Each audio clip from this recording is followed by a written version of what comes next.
दिल्ली के संगम विहार में लोगों को पीने के पानी की सप्लाई के हवाले से काफी मुश्किलात का सामना करना पड़ रहा है। लोगों का कहना है कि 3 साल से पीने के पानी के लिए उन्हें टैंकर का इंतजार करना पड़ता है, जिसकी सप्लाई भी महदूद है। कम सप्लाई होने की वजह से टैंकर आने पर लोगों की लंबी कतार लग जाती है और पानी के लिए मारामारी भी हो जाती है।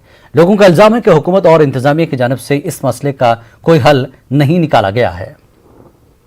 पानी आता ही नहीं है। अच्छा। खाली टैंकर की सप्लाई आती है, वो भी 15-15, 20-20 दिन में आती है टैंकर की सप्लाई, तो उसी से अपना स्टोर करके रखते हैं। पानी तो यहाँ है नहीं। यहाँ पे पानी आने और जाने दोनों की दिक्कत है। बारिश में 6-6 फुट घर भर जाते हैं पानी, पूरी नालियाँ बंद है। उधर नालियों उधर जो यहाँ के मेन लोगों ने रोड नाली बंद कर दी, पानी जाना बंद है। टैंकर 3 साल तक आ रहा है, टैंकर पे भरोसे हैं बस। बोर अपनी गली में गाड़ लेते हैं, उस पर हक जमा लेते हैं और किसी को देंगे नहीं। वहाँ वो बोर लगा 5 नंबर में, वो बोलते हैं हम किस जार वालों को पैसे दे के आए तब बोर लगा, नहीं तो नहीं लगा। वो बोलते हैं पैसा दो तब बोर लगेगा, नहीं तो भाड़े में जाओ, ऐसे मरो। पानी की दिक्कत है, पानी है ही नहीं। जब तक टैंकर नहीं आएगा, जब तक लोग प्यासे बैठे रहेंगे। बताओ, अब पानी के लिए पैसे कमावे कि खाने के लिए पैसे कमावे?